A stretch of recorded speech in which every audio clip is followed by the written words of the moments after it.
ادب کیسے کرنا ہے یہ بتائیے. وہ بھی بندے ٹھیک, ہم بھی بندے. ہم جا کے وہاں مذاق کیسے بات کریں؟ ہاں میں یاد جاؤ طریقہ یہ بات کرنے کا طریقہ نہیں ہے نا. اپنے بڑوں سے آپ کیسے بات کرتے ہیں؟ باپ دادا سے کیسے بات کرتے ہیں؟ ادب سے بات کرتے ہیں. وہ اللہ کے بندے نہیں کیا بھائی؟ ہر بندہ اللہ کا بندہ ہے. تو اتنی عزت دے کے بات کیوں کرتے ہو؟ کیونکہ تم بھی جانتے ہو یہ ہم سے بڑا ہے, میرا باپ, میرے باپ کا باپ. جس طرح سے تم جانتے ہو یہ بڑا ہے, اسی طرح سے ہم مریدین جانتے ہیں کہ ہمارا شیخ بھی بڑا ہے. ارے شیخ کی تو بات چھوڑ دو, شیخ کا تو ادب ہے. اولاد شیخ کی بات کرو. اولاد شیخ کا کیا ادب ہوتا ہے؟ پیر کی اولاد کا کیا ادب ہوتا ہے؟ پیر کے بعد جو سب سے بڑا مقام رہتا ہے وہ پیر کی بیوہ ہوتی ہے. معلوم ہے یہ بات؟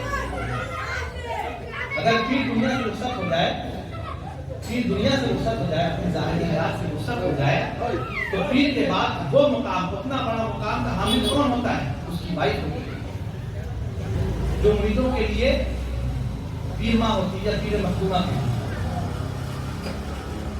اس کے بعد بچے ہوتے ہیں. اور کیسا احترام؟ اب احترام کی ایک دلیل اپنی خانقاہ سے.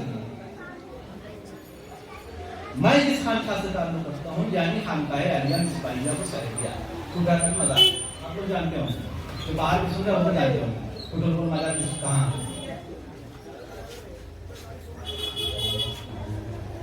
حضرت مصباح الدین احمد محدث رحمۃ اللہ تعالی علیہ کے پیر و مرشد سلسلہ نقشبندیہ میں, قادریہ چشتیہ سہروردیہ کی بات نہیں, نقشبندیہ شجرے میں آپ کے پیر ہیں حضرت مولانا شاہ نیاز احمد فیض آبادی رحمۃ اللہ. حضرت مولانا شاہ نیاز احمد فیض آبادی رحمۃ اللہ. ان کا مزار فیض آباد سبزی منڈی میں. نیاز بابا وہاں لوگ, آپ فیض آباد جائیں گے سبزی منڈی, سبزی منڈی سمجھتے ہیں, سبزی بازار, آپ کہیں نیاز بابا کے مزار جائیں, کوئی بھی آپ کو بتا دے. سلسلہ نقشبندیہ کا شجرہ آپ اگر ہمارا شجرہ اٹھائیں گے اس میں ہمارے جو دادا پیر ہیں یعنی حضرت شاہ مصباح الدین احمد محدث رحمۃ اللہ علیہ, آپ کے پیر سلسلہ نقشبندیہ میں حضرت مولانا شاہ نیاز احمد فیض آبادی رحمۃ اللہ علیہ, اور ان کے پیر حضرت مولانا شاہ فضل الرحمہ گنج مراد آبادی رحمۃ اللہ علیہ. گنج مراد آباد ضلع اناؤ یوپی. اب ایک وقت کا واقعہ ہے کہ حضرت مولانا شاہ فضل احمد گنج مراد آبادی رحمۃ اللہ علیہ کے جو سجادہ نشین تھے تو ہمارے گھر تشریف لائے. میرے پردادا یعنی حضرت شاہ مصباح الدین محدث رحمۃ اللہ علیہ لوٹا لے کر کے آپ کو وضو کرا رہے, جیسے غلام کھڑا رہتا نا, غلام کی طرح کھڑے تو لوٹا لے کر وضو کروا رہے. تو جو مریدین تھے انہوں نے کہا حضرت آپ کو تکلیف کر رہے ہیں, یہ لوٹا مجھے دے دیجیے, میں وضو کروا دیتا ہوں. تو خاموش کھڑے رہو, میں ان کو وضو نہیں کرا رہا ہوں, میں مولانا شاہ فضل الرحمہ کو وضو کرا رہا ہوں. بھائی وہ فضل الرحمہ گنج مراد آبادی تو نہیں ہے, وہاں کے سجادہ ہیں, لیکن احترام کیا ہے جو ایک شیخ کے ساتھ ہونا چاہیے. تو شیخ کی اولاد کا احترام کیسا ہونا چاہیے؟ تو شیخ کے ساتھ ہونا چاہیے. اگر کوئی یہ بات کاٹ دے اور کہے کہ بھائی پیر کا احترام کرو اور پیر کی اولاد کا احترام مت کرو, تو اس سے کہو سب سے پہلے تم درود شریف پہ یہ پڑھنا چھوڑ دو, اللہم صلی علی محمد وعلی آل محمد پہ درود بھیجو, آل پہ کیوں بھیجتے ہو؟ اگر آل اولاد کا احترام نہیں ہے تو پھر آل پہ درود کیوں بھیجتے ہو؟ اب تم نماز میں پڑھ دو بغیر آل کے, تمہاری نماز ہوگی کہ نہیں تمہیں خود ہی پتہ چل جائے گا. تو جیسے شیخ کا احترام ویسے آپ کی آل کا احترام, یہ ضروری ہے. حالت تو یہ ہے آج کل, میرے ساتھ بھی ہو چکا ہے, دوسرے کی بات کیا ہے, میرے ساتھ تو ایسا ہوتا ہے. ہاتھ چومنے آ رہے لوگ, ہاتھ چومنے, وہ بندہ خود نہیں جھک رہا، میرا ہاتھ ایسے کھینچ رہا ہے.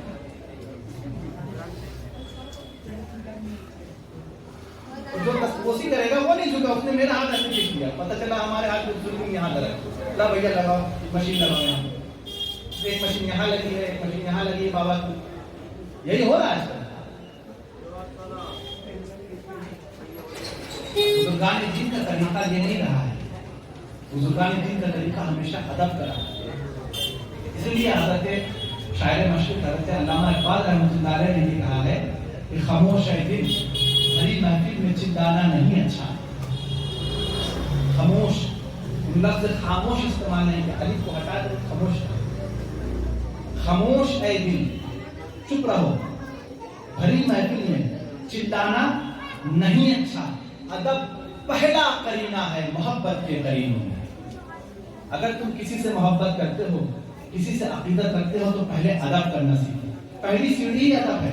تم پہلی سیڑھی پہ نہیں چڑھتے اور چوتھی سیڑھی کی بات کرتے ہو، فنا باللہ فنا فی الشیخ کی بات کرتے ہو. فنا باللہ فنا فی رسول کی پہلے فنا فی الشیخ تو ہو جا، پھر فنا باللہ پہ جائے گا. خاموش ہے دل بھری محفل میں چندانا نہیں اچھا. ادب پہلا قرینہ ہے محبت کے قرینوں میں. اور آگے لکھتے ہیں کہ نہ پوچھ ان خرقہ پوشوں کی، نہ پوچھ ان خرقہ پوشوں کی ارادت، نہ پوچھ ان خرقہ پوشوں کی ارادت ہو تو دیکھ ان کو. ان خرقہ پوشوں کے بارے میں زیادہ مت پوچھو. اگر تمہارے پاس وہ ایسی دیکھنے والی آنکھ ہے تو خود سے دیکھ لو. کیا نہ پوچھ ان خرقہ پوشوں کی ارادت ہو تو دیکھ ان کو. ید بیضا اللہ کی بجلی، ید بیضا یہ بیٹھے ہیں اپنی آستینوں میں.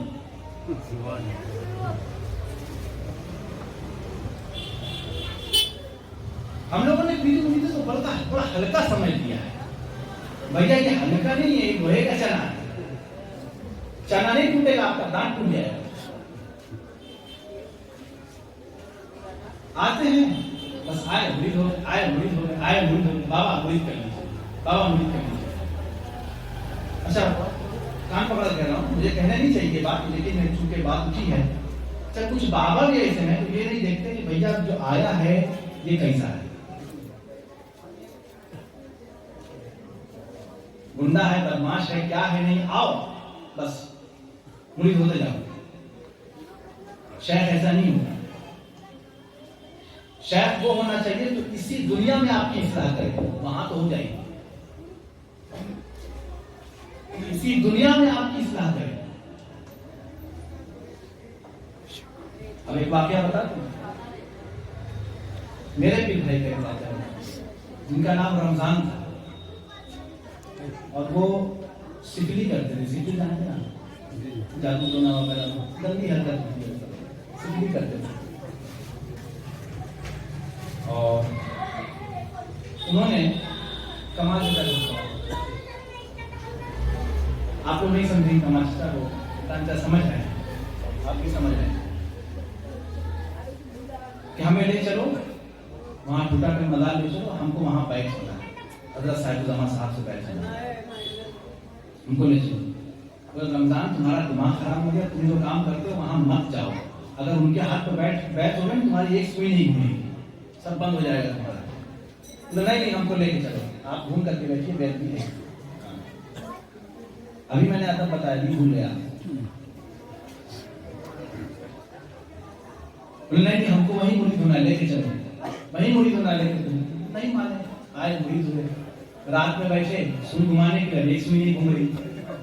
بیچارے بڑے پریشان کہ ہماری سوئی نہیں گھوم رہی. 2:30 بجے رات میں پھر حاضر. کمال ہم کو حضرت کے پاس لے چلو، حضرت کے پاس لے چلو. کمال کہیں کہ تمہارا دماغ خراب ہے، 2:30 بجے رات میں حضرت کیا؟ حضرت اپنے کمرے میں ابھی کہاں لے کر کے گئے تم کو؟ سویرے آنا، سویرے تم کو لے کر کے گئے. سویرے 6 بجے پھر حاضر. کمال چلو. اچھا بھائی چلو. گئے، بیٹھے. کیا بات ہے حضرت ان کا ایسا ایسا مسئلہ ہے. اب وہ جو تھے رمضان میاں، وہ پیر پکڑ کے رونے لگے کہ حضرت وہی تو میری روزی روٹی ہے، ہم کھائیں گے کیا؟ میرے بچے تو بھوکے مر جائیں گے، میرے سوئی نہیں گھوم رہی، بہت روئے۔ حضرت نے ان سے وعدہ کیا ٹھیک ہے جاؤ آج رات سے تمہاری سوئی پی سے دوں گی، آج رات سے تمہاری سوئی پی سے دوں گی، لیکن ایک وعدہ کرو، کسی کا کوئی بھی اگر کلمہ وہ ہے یعنی لا الہ الا اللہ محمد رسول اللہ پڑھنے والا ہے تو اس کا نقصان نہیں کرو، اس کا نقصان نہیں کرو،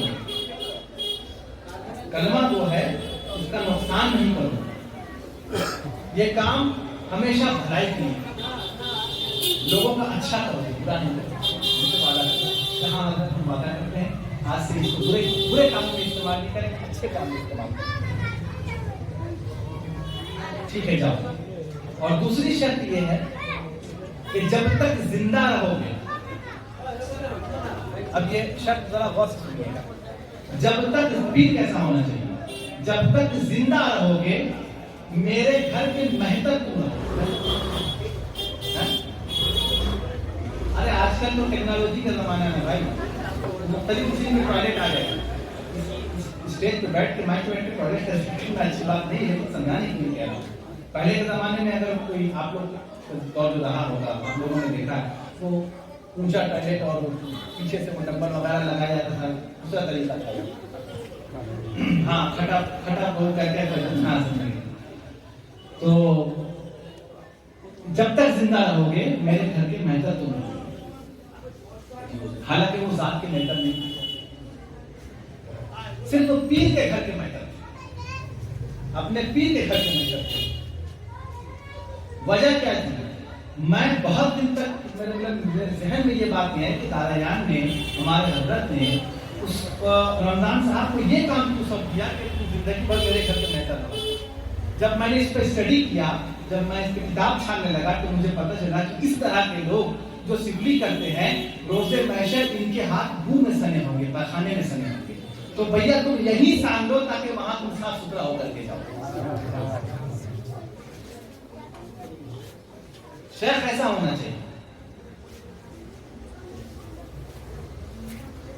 حضرت شاہ مصباح الدین محدث رحمۃ اللہ علیہ کے لیے ایک مرید تھے جن کا نام حافظ سلیمان تھا۔ آپ جن کے عرس میں بیٹھے ہیں ان کے بھی بھائی کا ذکر کر رہا ہوں، آپ جن کے عرس میں یہاں بیٹھے ہیں جن کے یہ مزار ہے ان کے بھی بھائی کا ذکر کر رہا ہوں۔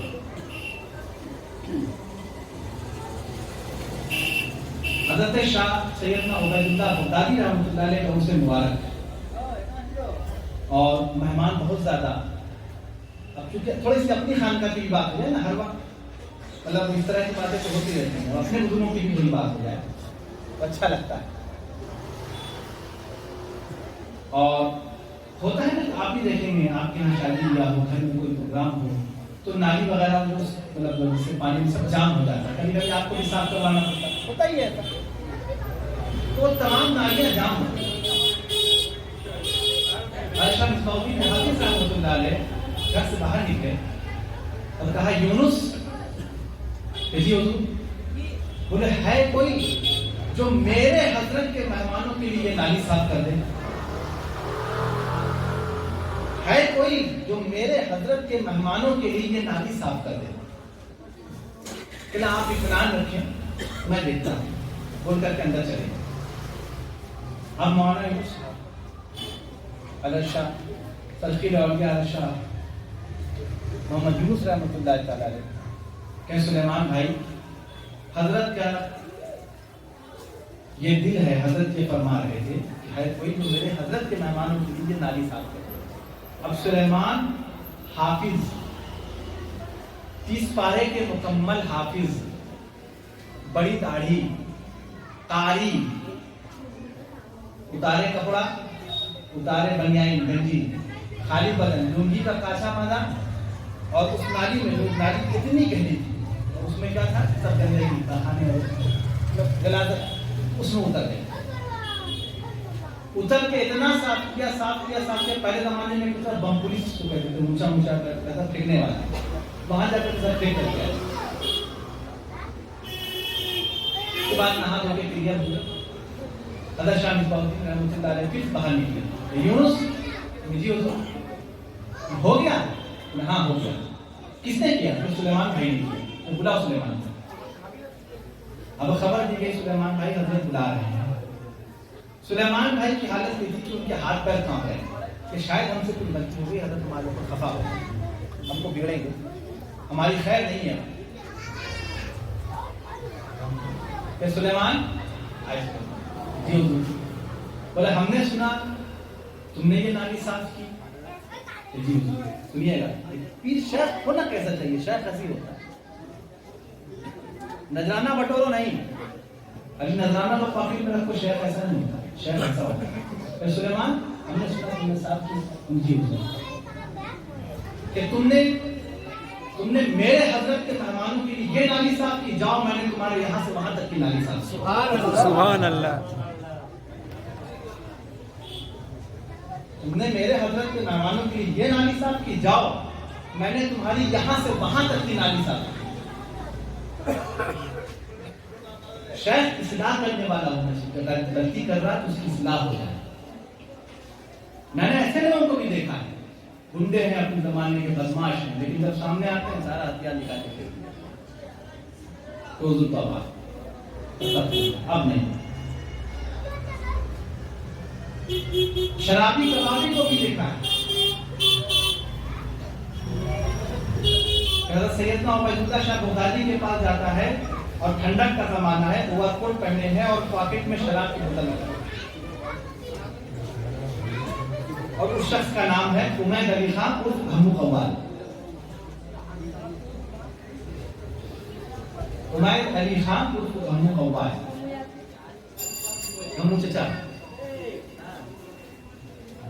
گئے مدائی صاحب سے ہاتھ ملائی تو مسافہ ہوا. مدائی صاحب نے ہاتھ ایسے پکڑ لیا, پکڑ کہتے ہیں ہاں دیکھ رہے ہیں, ہاں گھی کا لڈو چڑھائی سی. ہاں گھی کا لڈو, گھی کا لڈو بول نہیں ٹیڑھائی صحیح لیکن ہے تو گھی کا. کتنی دیر آپ کریں گے؟ 10 بجے آئیں. ہاں گھی کا لڈو ٹیڑھائی صحیح ہے تو گھی کا. اتنا سننا تھا کمو چچا کے آنکھ سے آنسو نکل گئے. بہت ہو رہے, باہر کے تمام بوتلیں جتنی تھی سب بوتل سب نکال لی. آج سے بابا اب نہیں. حضور بیٹھ کر لیجیے. اب تمہارا حصہ میرے پاس نہیں, اس کا وہ نہیں پاتا. جا کے وہاں بیٹھو. تمہارا حصہ میرے پاس نہیں, جاؤ اس کا وہ نہیں پاتا. گویا کہنے کا مقصد یہ تھا کہ پیر کیسا ہونا چاہیے, صالحین بندے ہوتے کیسے. جو میرا آج کا موضوع تھا وہ میں نے آج کلیئر کیا قرآن شریف کے ذریعے. اور ان کے پاس طاقت کتنی ہوتی ہے, ایک حدیث اس کے بعد بات کا اختتام. حدیث کیا؟ حضرت ابو امامہ فرماتے ہیں, حدیث شریف سنیے. حضرت ابو امامہ رضی اللہ تعالیٰ عنہ فرماتے ہیں کہ نبی کریم صلی اللہ علیہ وسلم نے فرماتے تو میں نے سنا, میں نے خود نبی کریم کو فرماتے ہوئے سنا کہ نبی صلی اللہ علیہ وسلم فرما رہے ہیں کہ میرے رب نے مجھ سے وعدہ فرمایا. عقائد عالم کہتے ہیں کہ میرے رب نے مجھ سے وعدہ فرمایا ہے کہ میری امت میں سے 70,000 کتنے 70,000 بس اس بات کا اختتام کروں گا. 70,000 لوگوں کو جنت میں داخل کیا جائے گا بنا حساب و کتاب کے. ان کا کوئی حساب کتاب نہیں. کتنے 70,000. کون فرما رہا ہے؟ ابو امامہ. کیا کہتے ہیں؟ میں نے خود رسول سے سنا. رسول فرما رہے ہیں کہ میرے رب نے یعنی اللہ رب العزت نے مجھ سے وعدہ کیا ہے کہ میری امت میں ایسے لوگ ہوں گے ان کی تعداد 70,000 ہوگی, 70,000 جن کو بنا حساب کتاب کے جنت میں داخل کیا جائے گا. اور ان کی نشانی یہ ہوگی کہ روز قیامت ان کے چہرے نور کی طرح چمکتے ہوں گے.